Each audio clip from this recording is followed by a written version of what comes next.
I wanna be the greatest, but one day I blow up from the basement. Statement, the top is so vacant, I don't hear shit. What's up mga lods? Long time no vlog. Ayan, so for today's video mga lods, ito yung response ko dun sa mga nagtatanong kung paano ko ba ginawang high mount yung aking Racing Boy na S4, yung single shifter mga lods. Ayan siya mga lods. Kung titignan nyo, naka high mount siya mga lods. Ayan. So ang nangyari, itong parang pakpak niya na ganito, naka-ion siya dito sa chassis. So ang siste, naging mas mataas yung apakan compared dun sa kanyang swing arm mga lods. Ayan siya. Bihira ako makapag-vlog ngayon mga lods kasi masyadong masikip dito sa garahe. Ayun o, maraming ginagawa. Ginagawa kasi ang bahay. So, bihira ako makapag-vlog. So ngayon, ito yung ano natin, sasagutin ko kung paano ko siya ginawa. Dito naman sa kanyang gear arm, meron na akong video niyan kung paano ko yung ginawa. Aftermarket lang yan, yung mamumurahin. Kinostomize ko lang yan mga lods. So dito tayo mag-focus kung paano ko siya ginawang mataas. Dito muna tayo and then tatagal din natin tong tapakan na to kung ano ba yan. Yan, so kalasin muna natin to. Papakita ko sa inyo kung paano siya naging high mount. Yan, yung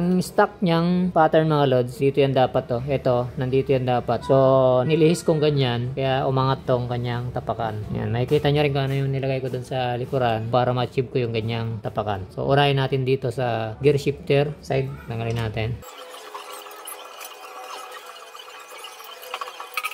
Yan, so ito yung sinasabi ko. Nag-fabricate ako ng maliit lang na bracket. Ayan lang yung pinabricate ko, maliit na bracket. Gawa to sa aluminum, yung nabibili sa mga motor shop na pang bracket ng tambucho. Ito yung kapal niya mga lods. Sukatin natin. 5mm yung bawat isa na ito mga lods kasi dinoble ko eh. Ayan, 5mm. Tapos ganyan yung kanyang sukat. Makikita nyo, tapyas yan na ganyan. Kasi nga, tatama siya doon, no? Dito. Kaya yung pattern na to ng bracket, kung halimbawa mang gusto nyo magganito, eh susundin nyo tong pattern na to. Kasi yan na talaga yung pinakasukat. Ayun, may guhit pa ako ng lapis dyan. Kasi sinunod ko yung pattern nito para hindi tumama. Kasi kung ito, diretso yung ganyan, kagaya nito, diretso, tatama dito sa chassis. So may pattern yan, may tapyas na ganyan. Yung butas niyan, 8mm lang yan. Parang stock din, ganito. Tapos meron siyang bola to mga lods. Bola ng panggilid ng scooter or kahit na anumang spacer na magiging sinlaki na ito mga lods. So ano bang size na ito? Tingnan natin. Ang size ay 12mm mga lods. 12mm na spacer. So meron kaming ano dito, bola ng scooter. Sakto naman siya, pantay dito sa ano na to. Ayan, ganyan yung itsura niya. Kaya siya umangat, tignan. Kung tatanungin nyo kung matibay, matibay siya. Pero hindi pa ito yung final na ano ko, na bracket. Kasi gusto ko siyang gawing steel, yung bracket niya. Pero matibay ito mga lods. Dinoble ko yung ano, aluminum. Tinesting ko na to, ni-ride ko pa to. Hindi umalog. Kung tatanungin nyo kung ilang bolt yung kapit niya dito sa mismong main bracket, dalawa pa rin mga lods. Kagaya pa rin nung dati, dalawa. Yun nga lang, magkabaliktaran. Nandito yung isa, yung kapit niya, ayan o, nandito. Tapos yung isa, doon pa rin sa stock. Baliktad nga lang, yung tornilyo nandito sa likod. Ayan. Kasi, di-thread naman itong mga to yung butas. So, walang problema. Ito, hindi siya di-thread yung ano, kaya meron siyang nut at saka washers. Depende na lang. Basta, nasa sa inyo naman yung makikita nyo kung anong kulang. Tsaka kung sasakto lang yung thread dito, hindi masyado mahaba para malinis tignan. Kaya yan, may mga washers siya. Inuna natin dito sa mas madali kasi doon sa kabila mas mahirap ng konti doon. Same lang naman yung sukat na gagamitin mo. Itong bracket na to, same lang. Gumawa din ako doon sa kabila na dalawa rin, pinagpatong, ganito rin. So parehas lang sila. Ang may iba lang doon kasi yung pwesto ng pump, mas tayong-tayo yung kanyang pump. Kaya may lalagyan din doon ng spacer. Yan siya mga lods. Yan yung sekreto ng ano ko. Kaya siya naging high mount. Yan, tignan nyo. Babalik natin ha.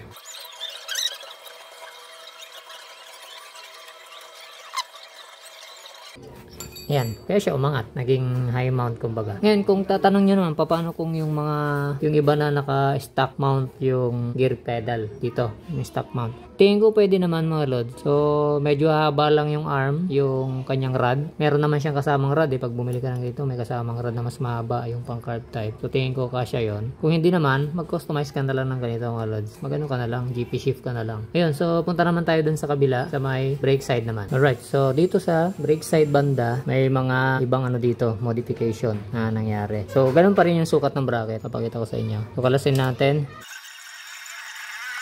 Ito yung nalagyan ng mga spacer mga lods. Ayan, isa na to. Naglagay ako dyan ng washer, pinaka-spacer ko. Kasi, kung makikita nyo kasi mga lods, itong kanyang pump ay nakatayo na siya. So, kung hindi ka maglalagay ng washer or spacer dito sa mga to, ay tatama dito sa chassis itong mismong pump. Kaya nung naglagay ako ng spacer or washer dito, Ikaw na magkocontrol nun kung ilan ang ilalagay mo hanggang sa ma-achieve mo na hindi tatama yung brake pump dito sa chassis kasi nakatayo na nga siya. Unlike dun sa stock na nakahiga siyang ganon, hindi tumatama yung brake master. Yun, bilahin natin kung ilan yung nailagay kong washer dito. Ito, 1, 2, 3, 4, 5, 6, 7, 8, 9, 10, 10 washer na maliliit na stainless mga lods. Ngayon yung nakaano dyan. Siyempre, kung ganun yung gagawin mo, magpapalit ka rin ng bolt yung sakto rin dito na lalabas. Tapos ganun pa rin yung sinasabi ko sa inyo, kasukat din ng bracket dun sa kabila. Ganun pa rin naman yung pattern niya. Mas madami nga lang spacer magagamit. Ayan mga lods, so, bukod dun sa bola, nandito, meron pa siyang katabing mga washer spacer. Ayan o, dito mga lods. Bukod dun sa bola, meron pa siyang spacer na 10 para ma-achieve yung high mount na pagkaka-mount ng shifter na S4. Kung tatanungin nyo kung matibay, yes, matibay pa rin siya mga lods. Na-testing ko na eh. Kasi dalawa pa rin naman yung nakakabit na bolt ng ano na to. Isa dito, isa doon. May bracket ka nga lang. Nasa likod yung pinakakabitan na. Tapos, meron pang isa mga lods. Bukod doon, yung push rod ng natin, brake master, short na yan mga lods. Mabibitin na yan. Kung stock lang yan, bitin na yan. Kasi nakatayo siya para ma-achieve mo yung ma-adjust mo ng maayos yung kanyang pedal, yung brake pedal ito. Kailangan mag-add ng dito, spacer mga lods. Yan, meron siyang spacer dito. Kung nakikita nyo itong na to, ito, parang 1 inch lang to mga lods na 8 mm yung butas.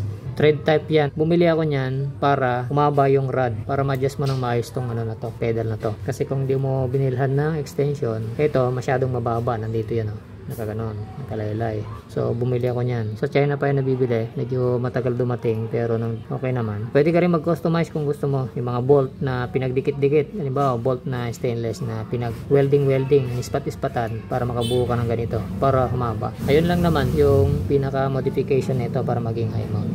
Tapos yun nga yung pinamachine shop ko na lagayan nung rod. Yan, yung push rod. Meron na akong video niyan. Balikan nyo na lang sa mga previous vlog ko kung paano ko diniskartehan yan. Nung kinabit ko tong brake master na to. Kasi hindi pasok dito yan sa rod na to. Kaya pinamachine ko yan. Tapos yung spring niya mga lods. Ito. Hindi ko na nilagay yan dun sa stock na butas. Nandiyan na sinampa ko na yan siya dyan. Parang stock pa rin yung banat. Lahat stock na bukod dyan. Ganun lang kasimple. Meron pa namang ibang paraan. Tingin ko mas mahirap yung ibang paraan na yan. Ito kasi, ito na yung nakikita kong pinakamadaling paraan para mai-high mount yung shifter na RCBS4. Yan, so balik natin.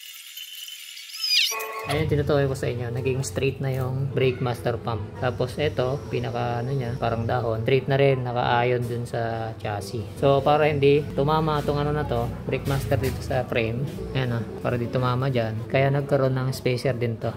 Ayan lang yung diskarte mga lods. Tapos yun nga ito, nagkaroon ng bolt extension. Tapos yung spring, nakasampa na dito, hindi na dun sa butas. Pag walang extension, ito yung rod, okay, ganyan yung preno mo, masyadong mababa. So nilagyan ko ng extension para tumaas to. Ang ganda ng preno nito mga lods. So ayan yung naging way ko para maging high mount.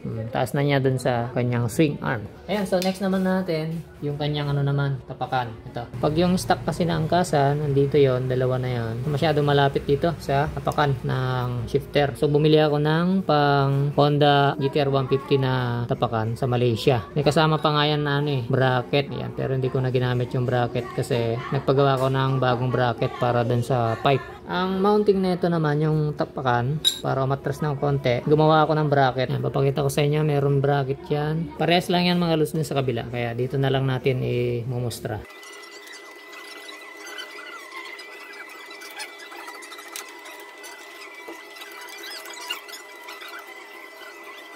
Ayan mga lods. Yung haba na ito mga lods, nakadepende dito sa butas na ito. Yung haba na itong tapakan. Kung makikita nyo, yung stock na butas ng motor, nandun yung isa. Tapos yung panggit ng butas na itong bracket, nandito na rin yung tornilyo. Kasama na dito sa tapakan. Kaya matibay siya mga lods. Ngayon, yung pang dulo na butas, ay yung kanyang extension. So doon nakakabit. Walang thread dyan, kaya meron siyang bolt. Kaya siya umatras. Medyo umangat. Yan lang mga lods. Fabricate lang. Kaya gumanda yung pagitan nito. Tsaka dito. Ayun, so sana naliwanagan yung mga nagtatanong kung paano yung ginawa ko dito sa shifter na to, kung bakit siya naging high mount. Convert nyo na lang kung gusto nyo, okay naman, matibay naman. Sa akin, magta-try pa ako ng ibang shifter, kagaya ng Indo shifter mga lods. So abangan nyo, magkakabit din ako nun. Susubukan ko kung anong pakiramdam ng ganong shifter. So, reset sa lahat mga lods.